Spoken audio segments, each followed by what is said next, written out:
Assalamualaikum warahmatullahi wabarakatuh. Halo semuanya, selamat datang di forum podcast kami pada siang hari ini. Di sini ada saya Muhammad Abdinur selaku host dan di samping saya ada dua teman saya yaitu Dinda Azdia Raudhatunur dan Fatimah Nasya Aulia. Di podcast kita kali ini kita akan membahas tema tentang momen inspiratif. Berbicara tentang momen inspiratif, kita tentu teringat tentang suatu kejadian ataupun pengalaman yang dapat membangkitkan motivasi ataupun harapan ataupun semangat kita ketika mengingat momen tersebut, baik itu kisah seseorang ataupun kisah kita sendiri. Nah, di siang hari ini kita ingin sharing dan berbincang-bincang tentang momen teman saya berdua ini. Kebetulan mereka adalah teman kampus di sini di Universitas Negeri Semarang dan di program studi psikologi. Kebetulan kita juga serombel ya. Terus kita bertiga diterima di UNES ini seleksi mandiri semua. Di seleksi mandiri itu juga tentunya mereka ada kisah tersendiri. Oke, saya langsung tanyakan ya. Adakah momen yang sangat menginspirasi kalian sampai sekarang ini? Boleh dari Mbak Dinda. Kalau mungkin dari pengalaman aku sendiri yang bisa dijadiin inspirasi itu mungkin saat aku berusaha untuk belajar masuk ke jurusan impian aku, yaitu masuk ke jurusan psikologi. Dimana pada saat itu saat SMA alhamdulillah aku sempat jadi bagian siswa eligible pada saat itu. Tapi pada saat pengumuman aku juga keterima di jalur SNMPTN. Terus pada saat itu aku juga sempat ngedown aku kayaknya nggak bisa deh masuk jurusan psikologi. Kenapa? Karena pada setiap aku juga bingung pada saat itu, dan juga aku setiap kali aku try skor TO aku tuh nggak pernah nyampe untuk bisa masuk ke jurusan psikologi di PTN yang aku pada saat itu. Sampai akhirnya pada saat pendaftaran SNMPTN pada saat itu dan pemilihan jurusan, ayah aku itu nyaranin untuk milih pendidikan bahasa Inggris pada saat itu, karena menurut ayah aku cukup mampu di dalam bahasa Inggris, dan pada saat itu aku juga sering les di bahasa Inggris itu. Jadi menurut ayahku aku tuh yang bisa dan mampu gitu masuk di jurusan pendidikan bahasa Inggris. Akhirnya pada saat pengumuman SNMPT dan pada saat itu aku nggak milih jurusan psikologi sama sekali. Sampai saatnya pada pengumuman SNMPT aku keterima di pendidikan bahasa Inggris UPI. Nah, itu kenapa kamu nggak memilih jurusan yang sesuai impian kamu? Nah, pada saat itu aku sempat senang juga, wah akhirnya aku keterima PTN nih akhirnya. Karena pada saat itu juga aku mikir yang penting aku keterima dulu deh daripada aku ngerasain sakit hati lagi ketolak kayak SNMP kemarin gitu. Jadi akhirnya aku sempat senang sementara kayak wah akhirnya aku bisa keterima di PTN, aku akhirnya bisa ngerantau gitu kan. Karena pada saat itu aku nggak bisa kayak termasuk strict parent dan pengen ngerantau pada saat itu. Nah, tapi pada saat itu kemudian hati aku kayak timbul lagi nih kayak pikiran kayaknya aku masih pengen deh masuk jurusan psikologi. Kayak hati aku nih nggak terima kalau aku nggak bisa masuk jurusan psikologi. Terus aku juga mikir kayak gimana aku bakal nge-enjoy ngejalanin di jurusan yang aku nggak mau pada saat itu. Sampai akhirnya aku nego ke orang tua aku kayak buat aku bisa diizinin buat nyoba seleksi mandiri lagi, dan alhamdulillahnya orang tua aku nyetujuin kayak ya udah terserah kamu, yang penting kamu tanggung jawab sama pilihan kamu gitu.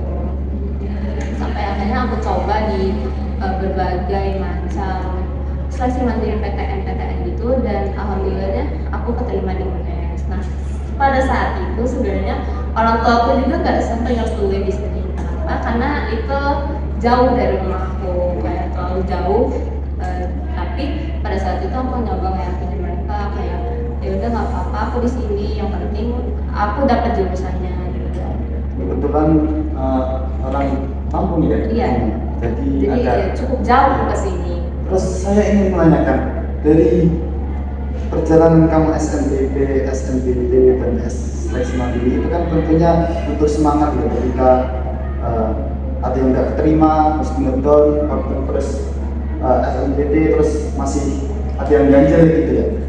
Saya sendiri waktu kemarin mendaftar itu disuruh orang tua itu juga banyak-banyak lah daftar kampus gitu biar kita tahu lah yang keterima mana. Cuman aku sendiri nggak mau karena malas di ujian ya, malas mikir. Nah, apa semangat Mbak Indah ini biar kalau tidak SNBT terus SNBT terus masih kurang puas, semangat lagi untuk ikut mandiri. Nah, apa motivasi tersendiri untuk datang? Jujur pada saat itu gengsi pada saat itu karena kayak wah kayaknya masuk jurusan Berarti gengsi ada manfaatnya. Iya, kayak wah masuk jurusan psikologi nih, terus nanti lulus gimana, terus yang kedua itu aku mikirin prospek kerja dari jurusan psikologi ini gimana ke depannya.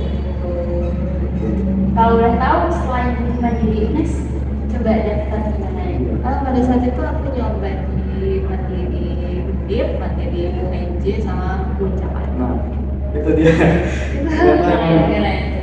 Semangatnya dalam mendaftar dan ikut ujian sendiri. Apalagi setelah ketetapan di pilihan terakhir ini tetap masih ada tantangan ya, karena harus merantau juga kan. Seorang perempuan harus merantau kan, begitu beratnya orang tua biasanya seperti itu. Oke, cukup sangat menginspirasi ya bagi saya sendiri bahkan ya. Oke, selanjutnya bisa Mbak Nasya ya. Ya. Boleh diceritakan Mbak? Kalau dari kisah aku agak kurang make sense mungkin ya kalau di dunia perkuliahan. Jadi kalau struggle-nya aku tuh dulu pas mau masuk di PTN, aku gak jadi nikah. Oh begitu, berarti ada Ya, yang aku mau nikah. Aku udah tunangan. Wow, itu sangat jujur. Wah, Ya. itu tapi dari kamu sendiri apakah udah ada ridho tersendiri ya dari kamu sendiri ataupun orang tua ya untuk menikah itu? Aku udah tunangan tuh 4 tahun. Oh begitu. Jadi aku punya tunangan pas aku kelas 10 SMA. Kelas Kalau 1. boleh tahu teman sekelas apa ini? Ya ada. Oh ya, oke baik. Gitu. Terus struggle-nya aku tuh nggak struggle-nya mau masuk PTN, ya aku nggak direstui sama orang tua aku untuk kuliah. Ya karena aku udah ada tanggungan mau nikah kan. Sedangkan calon suami aku inginnya aku tuh kuliahnya yang deket-deket aja. Kalau nggak deket ya yang bisa online gitu kayak universitas terbuka gitu kan. Tapi aku mikirnya aku tuh kurang banget pengalaman, aku nggak suka pengalaman jauh-jauh, aku tadinya juga di pesantren gitu tuh bikin aku kayak ingin melihat dunia tuh lebih luas.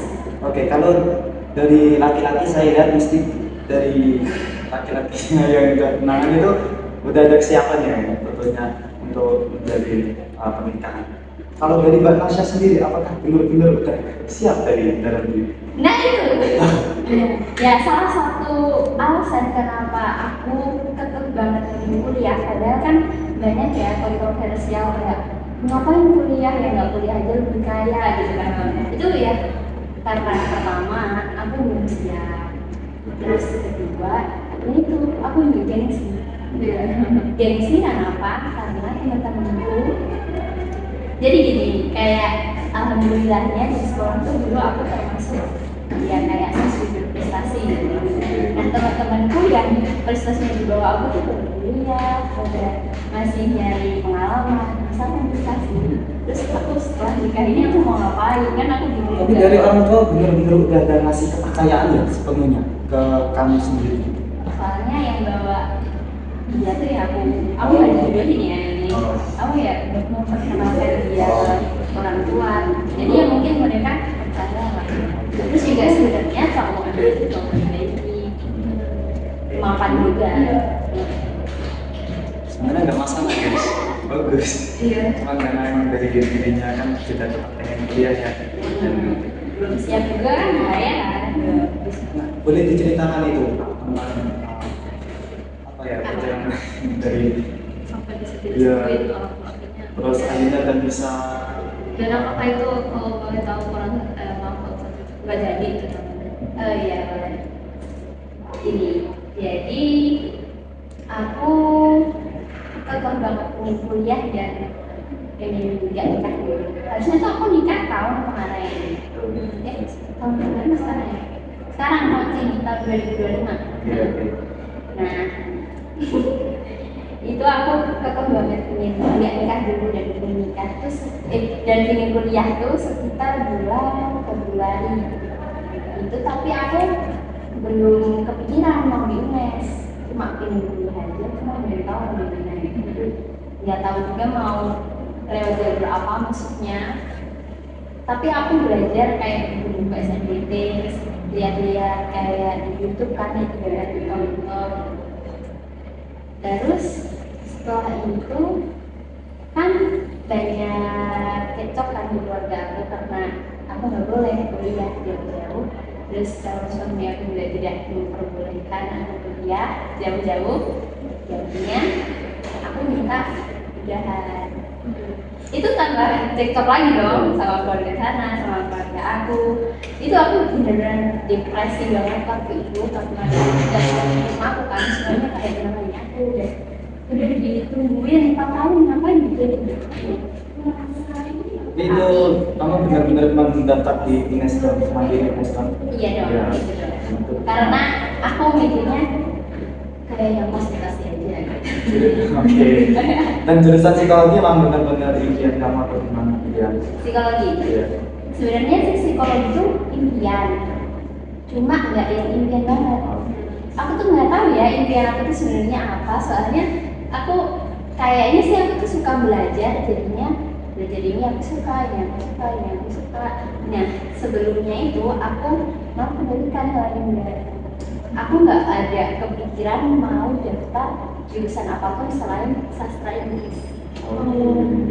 Tapi pas di detik-detik terakhir itu aku mau submit itu kan pilihan kita dua pilihan itu kan. Itu aku di pilihan kedua aku ambilnya ilmu komunikasi. Jadi yang pertama ini aku bimbang tadinya sastra Inggris, terus kedua psikologi. Tapi aku suka sekali. Menurut saya emang sangat menginspirasi ya. Karena kalau udah tadi dari kisahnya itu bakalan jadi pilihan yang berat ya. Karena udah berencana ulangan, apalagi kaitannya sama orang lain itu kan bakalan berat juga bagi diri dan sendiri. Itu motivasinya sendiri sebenarnya apa sih kok bisa benar-benar Yakin pilihan lokasi dan pilihan kamu itu memilih yang Simpel sih, simpel tapi kompleks. Aku ingin nanti anak aku itu masa depannya lebih bagus, lebih cerah. Terus yang paling penting itu kayak aku pinginnya tuh aku sebelum itu bisa mendapatkan parenting yang sesuai. justru ini yang benar-benar mempersiapkan untuk rumah tangga yang lebih baik nantinya ya. Ya, betul kan? Nah, oke, sangat inspirasi dari kisah mereka berdua. Saya mengambil pelajaran ya, karena setiap perjalanan itu tentu tidak mudah dan terdapat banyak pilihan dan itu gak mudah juga, pilihannya berat-berat, butuh semangat, butuh motivasi untuk bangkit dan itu tumbuhnya dari diri masing-masing. Dan pilihan yang Allah takdirkan, Tuhan berikan itu yang ternyata tidak disangka ya biasanya. Dan itu ternyata yang terbaik juga bagi kita.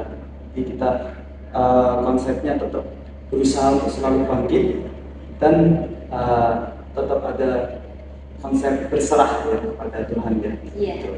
Dan mungkin ini penutup ya, ada pesan dari Mbak Indah dan Mbak Nasya bagi teman-teman sekalian yang melihat. Oke.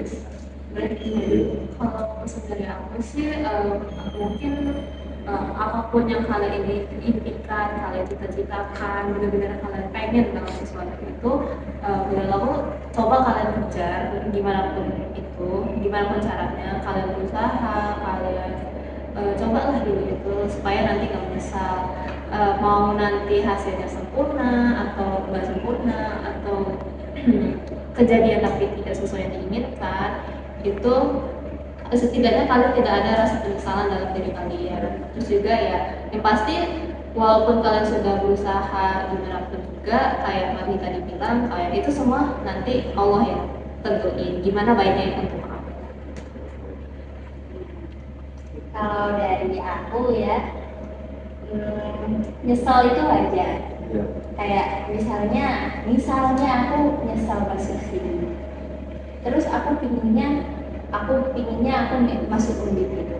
Padahal di saat aku masuk undip mungkin juga aku akan merasa menyesal karena aku nggak masuk sini.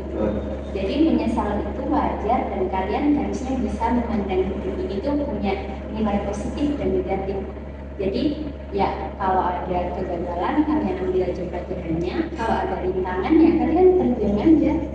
Kayak Dinda tadi, yang penting kita udah berusaha, nanti hasilnya kita serahkan sama Allah. Baik, ini sekian dari kita semua ya. Semoga dari cerita teman-teman ini bisa menjadi motivasi, menjadi inspirasi bagi teman-teman sekalian, menjadi semangat juga bagi teman-teman yang melihat perbincangan kita. Semoga benar-benar bermanfaat dan berkah ya. Amin. Sekian dari saya, semoga bermanfaat. Langsung ya. Ya. Wassalamualaikum warahmatullahi wabarakatuh. Dadah.